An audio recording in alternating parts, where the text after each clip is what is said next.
कुछ लोग आपका इस्तेमाल कर रहे हैं और आप अपना इस्तेमाल होने दे रहे हैं। ये वही लोग हैं जो कि 7th फेज के, जिनको चिंता नहीं थी, उनको अपनी चिंता थी कि हमारा स्थानांतरण हो जाए, उनकी वो चिंता थी और आपके पीछे कोई नहीं पड़ा हुआ था और आप उनकी बात सुन करके उनके पीछे पड़े हुए हैं कि उनका जो है इंक्रीमेंट हो जाए, उनको अच्छी सैलरी मिले। अब उनके चलते आप आंदोलन में हो रहे हैं और आप लाठियां खा रहे हैं। ऐसा नहीं कीजिए, ऐसा करेंगे तो ये आपकी ही क्षति होने वाली है। अब इससे बेहतरीन आपके लिए कुछ भी नहीं हो सकता टीचर बनने के लिए। आप जहां 22,000 मिलने वाले थे आपको, अब आपको मिलने वाली है 50,000। बस छोटी सी एक परीक्षा देने वाली है। आप इस परीक्षा से डर क्यों रहे हैं? ये आपका इसका कटअप 130, 120, 110 नहीं जाने वाला है, बहुत ही मिनिमम कटअप होने वाला है, जो कि आपका यहाँ पर बीपीएससी के थ्रू जो एग्जाम आपका टीचर्स का हुआ है। यदि आप नहीं जानते हैं तो आज के क्लास में हम सब कुछ बात करने वाले हैं, ठीक है ना। इस वीडियो में हम सब कुछ बात करने वाले हैं, जो कि आपका इसका एग्जाम हुआ है उसके बारे में हम लोग बात करेंगे, और इसका कटअप क्या हो सकता है इसके बारे में हम लोग बात करेंगे, इसका सिलेबस क्या हो सकता है इसके बारे में हम लोग बात करेंगे, जो भी एग्जाम हुआ है उसका सिलेबस क्या था उसके बारे में हम लोग बात करेंगे। तो आप घबराइए नहीं, आपको A to Z इन्फॉर्मेशन यहाँ पर मिलेगी और आप आंदोलन के चक्कर में झूठे ही पड़े। आप अभी से प्रिपरेशन में लग जाइए, क्योंकि ये एग्जाम आप लोगों के लिए काफ़ी ही आसान होने वाला है। इस सभी टॉपिक पर हम लोग बात करने वाले हैं, तो आप अंत तक जरूर बने रहिएगा, क्योंकि यदि आप इसको मिस करते हैं तो बहुत कुछ इन्फॉर्मेशन आपको यहाँ पर कम हो जाने वाली है, अर्थात नहीं मिलने वाली है, और एक ही वीडियो में हर जगह इंफॉर्मेशन सारी आपको नहीं मिलने वाली है। तो चलिए बिना विलंब के हुए आज का सेशन हम लोग शुरू करते हैं और देखते हैं इससे रिलेटेड आपको क्या इंफॉर्मेशन है और आपको क्या करना है, कैसे प्रिपरेशन करना है। बहुत कम मार्क्स आपको लाना पड़ेगा। तो दोस्तों चलिए हम लोग बात कर लेते हैं कुछ छोटी छोटी चीज़ों के बारे में हम लोग बात कर लेते हैं। इसके लिए क्या पहले जरूरी है जो कि आप इस फॉर्म को भर सकते हैं उसके बारे में बात कर लेते हैं, और उसके बाद यहाँ पर आपके टोटल सिलेबस के बारे में भी हम लोग बात करेंगे। तो आपको ये सब आंदोलन के चक्कर में नहीं पड़ना है। ये काफ़ी ही बढ़िया अपॉर्चुनिटी है जो आपका यहाँ बीपीएससी जो आपका यहाँ पर दे रहा है, सैलरी काफ़ी अच्छा देने वाला है, ठीक है ना। उसके थ्रू यदि आप होते हैं तो उससे आपको सैलरी बहुत ही बेहतर मिलने वाली है। अब 22-25 हज़ार के चक्कर में आप काहे पड़े हैं, उनके पीछे पड़िएगा, दिमाग खराब हो जाएगा। यदि आपको ये डर है कि वो तो हैं, उनको भी इसमें मौका मिलने वाला, तो उनसे किस बात की डर है? ये सभी बुढ़े हो गए हैं, ठीक है ना। अब ये सभी बुढ़े हो गए, अब इनको उतनी क्षमता नहीं है कि वो आपसे लड़ें। यदि हम पिछले एग्जाम के ही बारे में बात करें कि उनका क्या स्कोरिंग था और कैसे उन्होंने कैसे आपको यहाँ पर हेडमास्टर वगैरह में उनका कैसे आपको हुआ, कितने लोग पास किए, कितने लोग फॉर्म भरे, इन सब के बारे में हम लोग बात करने वाले हैं। तो अंत तक दोस्तों जरूर बने रहिएगा। चलिए हम लोग बात कर लेते हैं कि जो आपको यहाँ पर शिक्षक बहाली होने वाली है, इसकी योग्यता क्या होने वाली है, इसके बारे में हम लोग बात कर लेते हैं। उसके बाद आगे हम लोग बात करेंगे। तो यहाँ पर बात करें तो जो नोटिफिकेशन आपका आएगा उससे आपको वहाँ पर डीएलएड आपको पास होना पड़ेगा या फिर बीएड पास होना पड़ेगा। सीटेट बीटेड जो भी है वहाँ तक उस डेट तक आपको पास होना पड़ेगा, तभी आप अनिवार्य होंगे। यहाँ पर कुछ ऐसी भी समस्या है, कुछ लोग ऐसे हैं कि जो आप भी बीएड कर रहे हैं और सीटेट पास कर गए हैं। ऐसे भी कुछ लोग हैं जो कि यहाँ पर क्या किए हुए हैं, बीएड कर रहे हैं लेकिन सीटेट पास हो गए हैं। तब उनका जो सीटेट है वैलिड है, ऐसी बात नहीं कि इनवैलिड है। इनवैलिड नहीं होने वाला है, वैलिड होने वाला है। लेकिन यहाँ पर जो आपका होने वाला है, इसमें जो आप शामिल होंगे उस डेट तक, जिस डेट को वो मुकर्रर करेगा उस डेट तक क्या होना चाहिए, बीएड भी आपको जो उसकी डिग्री है ना, डिग्री भी उसकी पूरी होनी चाहिए, बीएड भी आपको पूरा होना चाहिए, सीटेट भी पास पूरा हो जाना चाहिए। वहाँ तक आपको यहाँ पर लेने वाला है। इतनी बात आपको ध्यान देनी है, क्योंकि कुछ लोग ऐसे भी हैं जो कि बीएड कर रहे हैं लेकिन सीटेट पास कर गए हैं, पेपर 1 और पेपर 2 दोनों, ठीक है। तो वो इस फॉर्म को नहीं भर सकते, भले ही पास कर गए हैं। उस डेट तक, जिस डेट को निकालेगा, यदि उस डेट तक उन्होंने पास कर लिया होगा आपका जो बीएड है या फिर डीएलएड है, कुछ भी है, और सीटेट भी, तो आप सीटेट बीटेट जो भी है तो आप वो फॉर्म भर सकते हैं। उसके बाद हम लोग बात करते हैं कि प्राथमिक के लिए, तो जो प्राथमिक शिक्षक बनेंगे ना 1 से लेकर के 5, उनके लिए जो योग्यता है वो 10+2 है, ठीक है ना। उनके लिए आपको योग्यता 10+2 है, उसके ऊपर के लिए ग्रेजुएशन वगैरह आपको है, ठीक है। और आगे यहाँ पर एज लिमिट के बारे में बात करते हैं। ये आपको मिनिमम एज लिमिट होने वाली है 21 वर्ष। जिसका एज मिनिमम है वो 21 वर्ष हो सकता है, और जिसका मैक्सिमम है, तो यहाँ पर जनरल के बारे में बात करें, जनरल के बाद में बात करें तो जनरल के पुरुष का जो मैक्सिमम एज है ये आपका 37 वर्ष है। जो मैक्सिमम एज है ना ये आपको 37 वर्ष रहने वाला है। और जो इसी में स्त्री के बारे में बात करें, यहाँ पर जो है लेडीज के बारे में बात करें तो इसकी 40 वर्ष होने वाली है, जो कि जनरल के है। और ये 40 वर्ष ओबीसी के लिए भी होने वाला है। ये 40 वर्ष ना ओबीसी के लिए भी होने वाला है, और SC ST के लिए 42 वर्ष आपका एज होने वाला है। इतनी बात आपको समझ में आ गई। एज से रिलेटेड आपको सारे प्रश्न आपको यहाँ पर समझ में आ गए। यहाँ वैलिड के बारे में बात करें, जो सीटेट है, सीटेट का मार्क्स आपका कितना वैलिड होगा इसके बारे में हम लोग बात करें तो जो जनरल के बारे में हम लोग बात कर लेते हैं। यदि जनरल के बारे में बात करें तो ये आपको 90 मार्क्स आपको यहाँ पर वैलिड होता है। लेकिन यदि जनरल में यहीं पर ये लेडीज हो जाए ना तो इसके लिए आपको 42 मार्क्स यहाँ पर वैलिड है। यदि 42 सॉरी कर रहे हैं 82, यदि 82 भी इसका है तो भी ये क्या है, वैलिड है और पास मानी जाएगी, इस फॉर्म को भर सकती है यदि 82 मार्क्स हो तो भी। ठीक है, यहाँ पर जनरल के बारे में आपको पता चल गया। अब उसी तरह से ओबीसी के बारे में हम लोग बात करें कि जो सीटेट में तो ओबीसी को यदि 82 मार्क्स है स्त्री और पुरुष दोनों के लिए तो वो आपको वैलिड है, 82 मार्क्स पर ही क्या होने वाला है, वैलिड होने वाला है। और उसी तरह से हम लोग SC ST या फिर हैंडीकैप्ड के बारे में बात करें, ST ST SC ST या फिर हैंडीकैप्ड के बारे में बात करें तो इनके लिए आपको यहाँ पर 75 मार्क्स है। ठीक है ना, यदि वो 75 मार्क्स भी ला पाते हैं तो भी क्या होने वाले हैं, आपको जो आपका यहाँ पर होने वाला है बिहार में टीचर की वैकेंसी उसमें ये वैलिड है यदि 75 मार्क्स भी आता है तो। ठीक है, अब आगे हम लोग बात करेंगे आरक्षण के बारे में। तो जिसको जैसी आरक्षण मिल रही है उन्हें वैसी ही आरक्षण मिलेगी। और महिलाओं के बारे में बात की जाए तो उन्हें आपको 50% आरक्षण मिलने वाली है। ठीक है ना, जो महिलाओं की बात करें तो उसमें 50% आरक्षण मिलने वाली है। बाकी को जैसे मिल रही है वैसे ही आपको मिलेंगी। एज में जैसे रिलैक्सेशन है वैसे ही एज में आपको रिलैक्सेशन मिलने वाला है। ठीक है ना, और महिला पोस्ट पर आपको महिला की ही नियुक्ति होने वाली है, पुरुष की नियुक्ति नहीं होने वाली है। इतनी बात तो आपको क्लियर हो गई। ठीक है ना, इतनी बात आप जानते भी होंगे, नहीं जानते हैं तो आप जान लीजिए कि इतनी चीज़ें आपको होने वाली हैं और ये सभी के सभी इंफॉर्मेशन आपको ये पक्की है। ठीक है, कुछ लोगों की दोस्तों ये भी समस्या है, कुछ लोग कर रहे हैं कि ग्रेजुएशन में 50% होना चाहिए, कम से कम आपको 50% होना चाहिए। ये एक समस्या उन लोगों के पास है। तो ऐसी अभी तक कोई भी इन्फॉर्मेशन नहीं निकल करके आई है कि ग्रेजुएशन में आपको 50% आपको होना है या फिर उससे अधिक होना है, उससे नीचे का नहीं होगा। जब आप IAS IPS बन सकते हैं, IAS IPS बन सकते हैं 3rd डिवीजन पर, तो आपका 50% पे कैसे ही हो सकता है, ऐसा कुछ भी नहीं होने वाला है। ठीक है ना, कुछ लोगों का समस्या था, कुछ लोग हमको मैसेज किए हुए थे, तो ऐसी कोई भी इन्फॉर्मेशन नहीं है जिससे हम ये कह सकें कि 50% वाले को ही इसमें शामिल होना पड़ेगा और जो ग्रेजुएशन में मिनिमम जिनका 50% है वही इसमें शामिल होंगे। ऐसा कुछ भी नहीं है, इस वहम से आप दूर रहिए। ठीक है ना, ऐसा कुछ नहीं होने वाला है।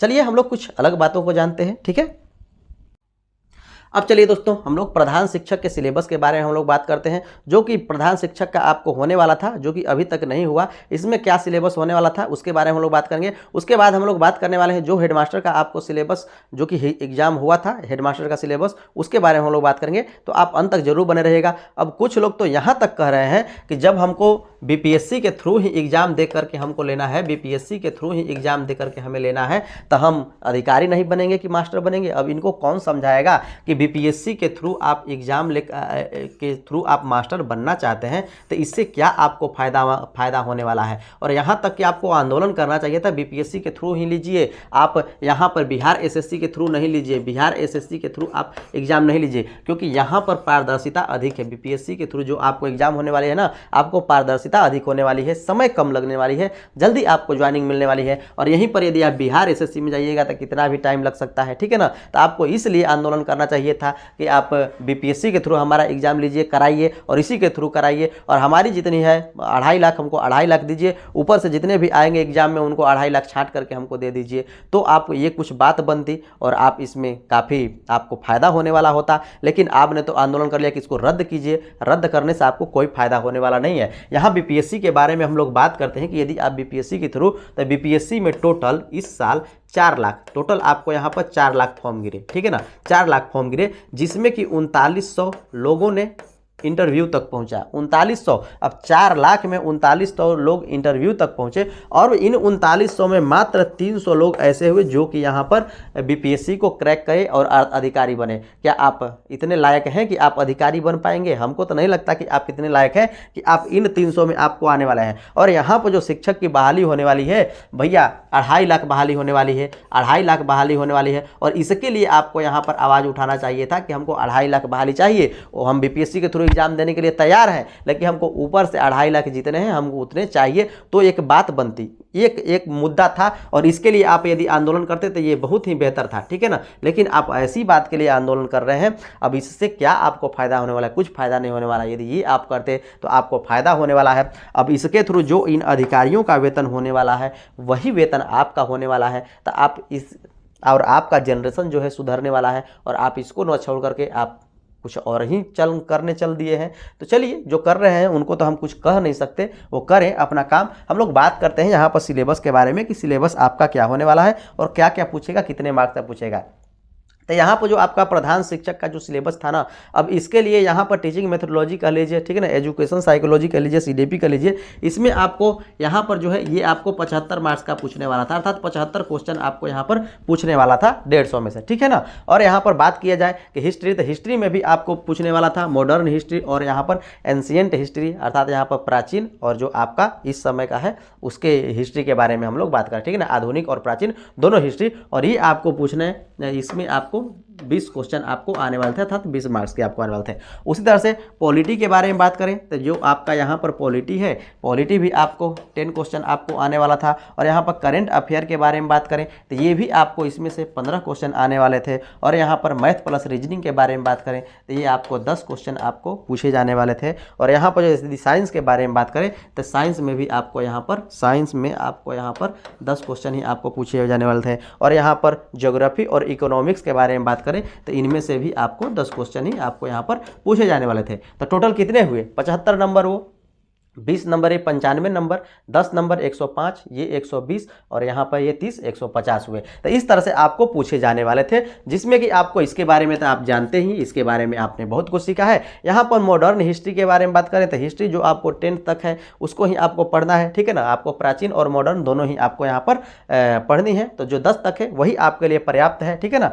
और यहाँ पर पॉलिटी के बारे में बात करें तो इसको भी आपको पढ़ना है, ये भी आपको 10 नंबर का आपको आने वाला है। करंट अफेयर के बारे में बात करें तो करंट अफेयर आपको पढ़ना है लास्ट आपका 3 महीना, जिस समय आपको एग्जाम है वहाँ से आपको 3 मंथ का आपको यहाँ पर करंट अफेयर देख लेना है और ये आपको क्लियर हो जाने वाला है। इतनी बात आपको समझ में आ रही है। तो ये आपका सिलेबस होने वाला था, ठीक है ना। तो चलिए हम लोग जो आपका हेडमास्टर वाला था उसके बारे में हम लोग बात कर लेते हैं और उसके सिलेबस को देख लेते हैं। आप इसके चक्कर में नहीं पड़ेंगे, आप अपने प्रिपरेशन में लग जाएंगे, क्योंकि आपके लिए वही मतलब कि लायक है, ठीक है ना। अब इसमें आपको जो सैलरी है, जो आपको यहाँ पर मिलने वाली है सारी बेनिफिट, आपको यहाँ 22,000 में नहीं मिलने वाली है बेनिफिट, ये आप समझने की कोशिश कीजिए। अब ये जो है ये तो आंदोलन इसलिए करा रहे हैं कि हम भी इसी में शामिल हो जाए, हम भी इसी में शामिल हो जाए। तो उनको सरकार को कर देना चाहिए था कि जो 10 साल 20 साल जो भी है इनका जो एक्सपीरियंस हो गया, इनको डायरेक्ट शामिल कर देना चाहिए था कि आपको रेगुलर शिक्षक हो गए। इनको पीछे इसमें काहे ढकेल रहा है, ठीक है ना। इसको ढकेलना ही नहीं चाहिए था, इसके नहीं ढकेलना चाहिए था। और ये इसे अब परीक्षा के बारे में बात कर रहा है तो ये आपसे कहीं ना कहीं आपसे लड़ने वाला नहीं है, इनके किसी की बस की बात नहीं है। यदि ये शामिल भी होंगे तो वही 1000 आपके यहाँ पर संख्या है 2.5 लाख की, तो ये शामिल हो सकते हैं इस एग्जाम को क्रैश करके, सिर्फ 1000 शामिल हो सकते हैं, क्योंकि अब इनकी नहीं है उतनी क्षमता। ये बूढ़े हो चुके हैं और ये पढ़ाई से दूर हो चुके हैं, ये नहीं इस एग्जाम को क्रैक कर सकते। तो यदि आपको डर है कि ये भी हैं हमारे कंपटीटर, तो ये आपके कहीं भी कंपटीटर नहीं होने वाले हैं। इस बात को आप छोड़ दीजिए कि ये आपके कंपटीटर हैं, ये आपको कंपटीटर नहीं होने वाले हैं। सारी की सारी बहाली आप पर ही होने वाली है। तो आप यहाँ पर आंदोलन कर सकते थे, 2.5 लाख पर आप आंदोलन कर सकते थे कि हमको 2.5 लाख चाहिए और ऊपर से जितने भी 2.5 लाख हो रहे हैं वो हमको चाहिए, ठीक है ना। वो चाहे कि इतना भी मार्क्स ला पाता है, उससे आपको कोई मतलब नहीं है। तो आपको यहाँ पर बहुत ही बेहतर था, वो एक उद्देश्य था और वहाँ पर आपका सैलरी भी बेहतर ही है, ठीक है। तो चलिए इसमें नेक्स्ट के बारे में बात करते हैं, जो कि यहाँ पर आपको हेडमास्टर का जो आपको एग्जाम लिया था बीपीएससी ने, अब कितना उसका कटअप था उसके बारे में बात करते हैं। जान करके आप चौंक जाएंगे, अंत तक बने रहेगा, सब कुछ के बारे में हम लोग बात करने वाले हैं। अब चलिए दोस्तों हम लोग बात कर लेते हैं हेडमास्टर का, जो आपको बीपीएससी ने लिया था एग्जाम, बीपीएससी ने जो आपका हेडमास्टर का एग्जाम लिया था, इसके बारे में हम लोग बात कर लेते हैं। तो इसमें भी आपको टीचिंग एप्टीट्यूड सीडीपी कर लीजिए, ठीक है ना, टीचिंग आपका यहाँ पर मेथोडोलॉजी कर लीजिए, इससे आपको प्रश्न पूछा गया था, लेकिन उसमें आपको 75 वाले बात है, लेकिन इसमें आपको 75 वाले बात नहीं है। यहाँ पर आपको 40 से 45 क्वेश्चन आपको पूछे गए थे, ठीक है ना, 40 से 45 क्वेश्चन पूछे गए थे। और यहाँ पर history, modern history, ancient history से भी आपको, यहाँ पर जो आपका बीपीएससी है ना, बीपीएससी है कि निश्चित आपको हिस्ट्री से तो प्रश्न पूछता ही है, ठीक है ना, हिस्ट्री से आपको प्रश्न पूछता है। यदि आप प्रिपरेशन भी इसका करेंगे ना, तो जो आपको बिहार के एग्जामों का तैयारी कर रहा है उससे आपको प्रिपरेशन करना है, क्योंकि वो इसके सिलेबस के बारे में अच्छी तरह से जानता है। जो अदर स्टेट के एग्जाम्स की तैयारी कर रहा है ना, उसके सिलेबस से, अर्थात उसके यहाँ आपको नहीं पढ़ना है, उससे आपको नहीं एग्जाम की तैयारी करनी है, ठीक है। तो आपको तैयारी किससे करनी है? जो कि बिहार के एग्जामों की तैयारी करता है, क्योंकि वो बखूबी जानता है कि बिहार के एग्जाम में, ठीक है ना, बीपीएससी लेता है, बिहार एसएससी लेता है और कैसा एग्जाम लेता है और क्या क्या पूछता है, किस टॉपिक से किस तरह का प्रश्न पूछता है, ये उसे जानकारी होती है और वो वही पढ़ाता है, ठीक है ना। तो इसलिए आपको जो प्रिपरेशन करना है वो बिहार वालों से ही प्रिपरेशन करना है, ताकि आपको प्रिपरेशन जो है अच्छी तरीके से हो जाए। उस तरह से यहाँ पर हिस्ट्री के बारे में बात करें तो इसमें आपको हिस्ट्री से तो हर बार क्वेश्चन पूछाता है और ये भी आपको 20 क्वेश्चन आपको इसमें पूछा गया है, ठीक है ना। यहाँ पर पॉलिटी, ज्योग्राफी और इकोनॉमिक्स के बारे में बात करें तो इनसे तीनों को मिला करके आपको यहाँ पर 15 मार्क्स तक क्वेश्चन पूछा गया था। यहाँ पर बिहार स्पेशल के बारे में बात करें तो यहाँ पर आपको 10 क्वेश्चन आपको पूछे गए थे बिहार से, ठीक है ना। तो आप बिहार स्पेशल का बुक भी आता है, उसको लेकर के आप इसका प्रिपरेशन कर सकते हैं। यहाँ पर करंट अफेयर के बारे में बात करें तो करंट अफेयर से आपको 15 क्वेश्चन पूछे गए थे। और यहाँ पर साइंस के बारे में बात करें तो साइंस से आपको 30 क्वेश्चन पूछे गए थे। और मैथ और रीजनिंग के बारे में बात हम लोग कर लें तो इससे आपको यहाँ पर 20 क्वेश्चन पूछे हुए थे। आप जोड़ सकते हैं, ठीक है ना। इसमें 2-4 अंक इधर उधर हो सकता है तो इसमें वो मैनेज होने वाले हैं, ठीक है ना। इसमें आपको इन तीनों में ये सभी के सभी आपको मैनेज होने वाले हैं। तो जोड़ सकते हैं 40 20 60 60 15 आपका यहाँ पर 75 हो गया और यहाँ पर 20 30 50 50 और 10 65 हो गया। तो इस तरह से कुछ आगे पीछे हो सकते हैं। तो ये रहा इनका सिलेबस। तो ये आपको बिहार स्पेशल का पढ़ना है तो बिहार स्पेशल का एक बुक आती है, वहाँ से आप पढ़ सकते हैं। करेंट अफेयर आखिरी 3 महीने आपको प्रिपरेशन करनी है। और साइंस के बारे में बात करें तो साइंस तो आपको पढ़नी ही पड़ेगी, मैथ और रीजनिंग आपको पढ़नी ही पड़ेगी। ये इस बात पर आपको ध्यान देना है कि ये आपको हुआ था। अब इसमें हम लोग बात कर लेते हैं कि इसका कटअप कितना था। इसका कटअप कितना था तो आप हैरान हो जाएंगे कि इसका आपको 42% कटअप था। इसका जो कटअप था ना 42%, कहने का अर्थ क्या है कि ये जो एग्ज़ाम हुआ था 150 मार्क्स का एग्ज़ाम हुआ था, 150 मार्क्स का एग्ज़ाम इसमें हुआ था और यहाँ पर सिर्फ आपको 42%। कहने का अर्थ क्या है कि ये 65 मार्क्स पर यहाँ पर आपको पास किया गया था। और इसमें जो फॉर्म भरने वाले थे ना लाखों थे, जो इसमें फॉर्म भरे थे हेडमास्टर बनने के लिए, एक लाखों में आपको भरे हुए थे। और इसमें पास कितने हुए तो इसमें जो पास होने वाले हैं आप 350 से 400 के बीच में आपको यहाँ पर पास हुए हैं। 350 से 400 हैं जो कि 42% से अधिक यहाँ पर वो ला पाए, अर्थात 65 मार्क्स तक ला पाए। और यहीं में स्त्रियों के बारे में बात करें तो लेडीज़ के लिए और भी कम, लेडीज़ के लिए आपको 55 मार्क्स आपको था। जो लेडीज़ का था ना वो आपको 55 मार्क्स था। अब आप ही बताइए क्या आप नहीं कर पाएंगे यदि इस सिलेबस से वो पूछे या फिर जो वहाँ पर सिलेबस है, ठीक है ना, प्रधान शिक्षक का सिलेबस है, यदि उससे पूछे तो यहाँ पर जो सिलेबस है ना ये भी आपका यहाँ पर 95% सेम ही रहने वाला है। 5% में ही थोड़ा बहुत बदलाव होने वाला है। तो इससे घबराइए नहीं। तो 95% आपका जब सिलेबस सेम ही रहेगा तो या तो उस सिलेबस से पूछे या तो इस सिलेबस से पूछे, क्या घबराने की बात है। यहाँ पर आपको 70-75 नंबर का तो निश्चित है कि पेडागोजी आपको पूछेगा ही, ठीक है ना। जो ये पेडागोजी है ये आपको 70-75 मार्क्स का पूछने ही वाला है। और जो पढ़ रहा है वो 70-75 जो पेडागोजी है ना इसमें वो 65 मार्क्स तो किसी तरह से ला सकता है। इतना भी नहीं ला सका तब 55 मार्क्स तो ला ही सकता है। इसमें 55 मार्क्स तो ला ही सकता है। और जो 55 मार्क्स ला सकता है उसके लिए और कितना चाहिए, 55 पर ही तो यहाँ पर ये इसको सिलेक्शन हुआ है लेडीजों का और यहाँ पर 65 का। तो जब इसमें वो 55 ला सकता है, इसमें 55 ला सकता है तो ये 65 था, कितना जाएगा कटअप, 75 जाएगा, उससे नहीं अधिक जाएगा, 80 जाएगा। अब 80 से तो अधिक आपका कटअप नहीं जाने वाला है, ठीक है ना। 80-85 से अधिक कभी भी कटअप आपका नहीं जाने वाला है। और जब 80 कटअप जाएगा तो क्या ये नहीं, जब यहाँ पर इसे 55 मार्क्स किसी तरह से ला देगा, जो भी बच्चा पेडागोजी अच्छी तरह से पढ़ा है ना वो 55 तो 75 में से किसी तरह से ला देगा। जब यहाँ पर 55 ला देगा तो उसको चाहिए कितना, 25 और चाहिए। तो क्या अन्य में से 25 भी नहीं ला सकता है। ये हिस्ट्री पढ़ लेगा, इसमें से आराम से उसे 10-12 नंबर मिल जाने वाले हैं, ठीक है ना। यहाँ पर बिहार स्पेशल पढ़ लेगा, इसमें से उसे 5-6 नंबर मिल जाने वाला है, ठीक है ना। यहाँ पर मैथ वो पढ़ा हुआ है, थोड़ा बहुत रीजनिंग, यहाँ से उसे मिल जाने वाला है 8-10 नंबर, ठीक है ना। तो इस तरह से वो उसकी घबराने वाली बात नहीं है। जो साइंस पढ़ा है उससे तो आपको यदि 30 वाला पूछेगा या फिर 15-10 जो भी वाला पूछेगा इसमें भी आपको 5 नंबर मिल जाएंगे। तो इस तरह से वो पढ़ सकता है और आसानी से इसे क्रैक करने वाला है। इसमें आपको कोई तकलीफ नहीं होने वाली है। आपको इस तरीक़ा से पूछे, जो यहाँ पर हेडमास्टर था ना तो ये तो आपको पूछने वाला नहीं है। जब भी यहाँ पर पेडागोजी पूछेगा, एक बात और भी ध्यान दीजिएगा, जो पेडागोजी पूछेगा ना ये 40-45 नहीं पूछेगा, क्योंकि यहाँ पर शिक्षक की है और पेडागोजी इसमें मुख्यता से होगा। तो यहाँ पर ज़्यादा चांस है कि 75 का ही आपको पेडागोजी पूछे। और 75 में 55 नंबर लाना कोई बहुत बड़ी बात नहीं है, आप आसानी से ला सकते हैं। और आसानी से आप इसे क्रैक कर सकते हैं। तो आप किस लिए धरना प्रदर्शन में जुड़ रहे हैं, हमको ये नहीं समझ में आ रहा है, ठीक है ना। आपको धरना प्रदर्शन करने की जरूरत नहीं, उसको कीजिएगा। यदि पहले वाला यदि मान के चलिए कि दुर्भाग्य से लागू भी हो जाएगा तो आपको मिलने क्या वाला है,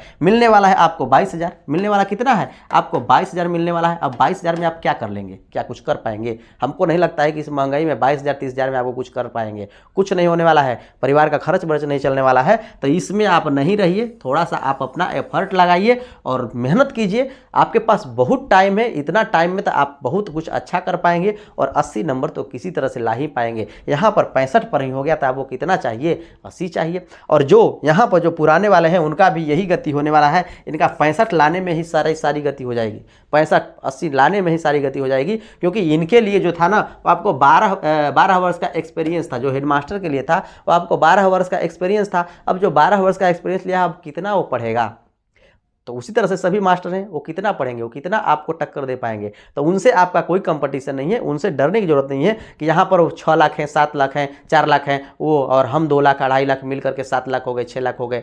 ऐसा कुछ नहीं होने वाला है, उनसे कोई फर्क नहीं पड़ने वाला है। इन्हीं में से टोटल सिलेक्शन भी होगा तो कितना होने वाला है, 1,000 2,000 3,000, इतना ही सिलेक्शन ना। यहाँ पर तो है सिलेक्शन कितना, 2.5 लाख है। मान कर चलिए कि भिक्षा में उन्हें आपने दे दिया 1,000 सीट, 2,000 सीट, 3,000 सीट, बाकी तो आपके पास हैं। तो इससे आपको घबराने की जरूरत नहीं है। आप अच्छी तरह से प्रिपरेशन कीजिए और अभी से प्रिपरेशन में लग जाइए। अभी से आंदोलन के चक्कर में आपको पढ़ने की जरूरत नहीं है। यदि आप अभी से प्रिपरेशन में लगते हैं तो आपके पास बहुत सारा टाइम है और बहुत ही अच्छा आप कर सकते हैं। इस एग्ज़ाम को आप क्रैक कर सकते हैं। तो आपको यदि आंदोलन करना ही है तो आंदोलन कीजिए कि हमारी जो बहाली है वो 2.5 लाख सुनिश्चित हो, और ऊपर से जितने भी 2.5 लाख आते हैं ऊपर से नीचे तक उनको लिया जाए। तो एक जायज़ था, कोई दिक्कत नहीं था और ये मानने योग्य था और इसे होना चाहिए था, ठीक है ना। बाकी ये सभी आंदोलन किसी काम का नहीं है, ठीक है ना। तो आप इसके चक्कर में नहीं पड़िए, आप अपना प्रिपरेशन कीजिए और आसानी से प्रिपरेशन कर सकते हैं। आपको यदि मैथ पढ़ना हो यहाँ आप पढ़ सकते हैं, हमारे यहाँ पढ़ सकते हैं, इस चैनल पढ़ सकते हैं, ठीक है। यदि रीजनिंग पढ़ना है तो भी आप पढ़ सकते हैं, पेडागोजी पढ़ना है तो भी आप पढ़ सकते हैं। तो मैं आशा करता हूँ कि आज का सेशन आप लोगों को बहुत बढ़िया लगा है, और यदि बढ़िया लगा हो तो लाइक सब्सक्राइब जरूर कर दीजिएगा और इसी तरह से इस चैनल पर बने रहिएगा। आज के लिए इतना ही, देखने के लिए धन्यवाद। मिलते हैं हम लोग इस तरह की नेक्स्ट इंटरेस्टिंग वीडियो में।